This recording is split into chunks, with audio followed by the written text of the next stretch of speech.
सांस्कृतिक संगोष्ठी में हमारे मध्य विराजमान सपत्नीक पधारे शिव प्रसाद जी और बहुत ही खोजपूर्ण तरीके से और पता नहीं कितना समय और कितना श्रम लगा करके शोध पत्र तैयार करके हमारे समक्ष बहुत ही विद्वान प्रखर वक्ता हिमेंद्र जी और 70 में भी युवा जैसा जोश रखने वाले दीपक जी।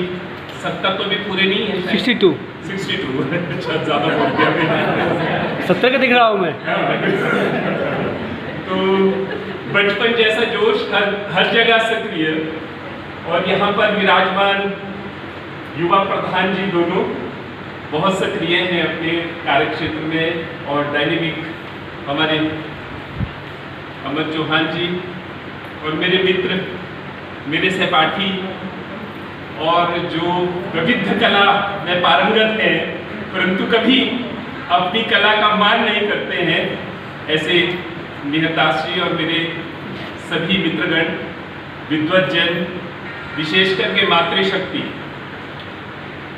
आज की ये संगोष्ठी में मुझे औपचारिक रूप से कुछ बोलना नहीं था, परंतु जैसे एक विषय हमारे समक्ष रखा तो मेरे दिमाग में ये आ रहा था कि आज इस समाज को, इस देश को तोड़ने के लिए जो ताकतें लगी है ना, जो उल्टे हाथ से इतिहास को लिख रही हैं।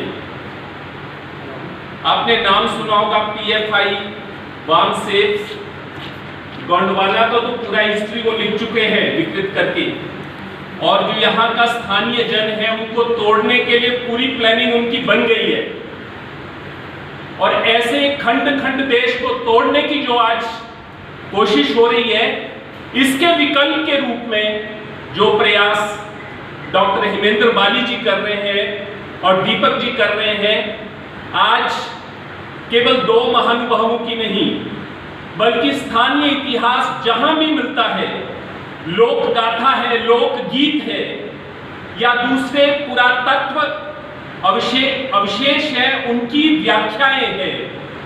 ये मुझे लगता है इसकी नितांत आवश्यकता है और ऐसे इस प्रकार की संगोष्ठी करना जिनकी फितरत में है श्यामानंद जी, परंतु बात प्रकृति होने के कारण कभी कभी डिस्ट्रैक्ट हो जाते हैं। आज से मुझे पता है कि 10 साल पहले उन्होंने बहुत बड़ी बड़ी गोष्ठी इस प्रकार की थी, शिक्षा पर भी, कहीं दूसरे विषयों पर भी काफी इन्होंने आयोजन किए थे इस प्रकार के, और बीच का कुछ कालखंड था, शायद कुछ अन्य क्षेत्रों में काम कर रहे थे। मुझे लगता है इस प्रकार की संगोष्ठी का आयोजन करते रहें आप, और ये इतिहास मेन स्ट्रीम में आएगा ही जब पुस्तक के रूप में प्रकाशित हो जाएगा, संदर्भ ग्रंथ के रूप में आपके जो ये प्रयास हैं ये निश्चित रूप से सफल होंगे।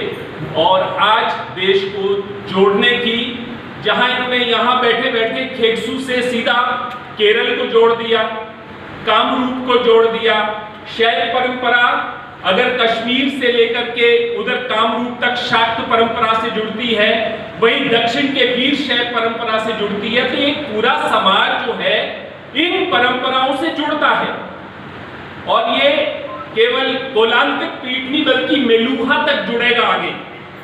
मेलुहा यानी अफगानिस्तान का वो क्षेत्र पूरा के पूरा हमारे साथ जुड़ता है।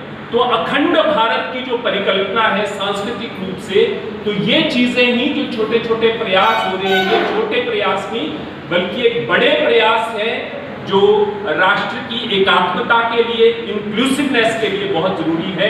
तो आपकी साधना को, आपकी श्रम को मैं प्रणाम करता हूं। और आज हम सब लोग तो जागरण के लिए आए हैं, और ये जागरण आखिर जो भी अतीत है हमारा, ये अतीत इसलिए है ताकि हम जुड़े और उस ऋषि परंपरा से जुड़े जिन्होंने हमें कुछ कहा है। केवल जुड़ना नहीं है, उन्होंने क्या संदेश दिया है वो जीवन में उसका जागरण हमारे हृदय के अंतर्गत हो।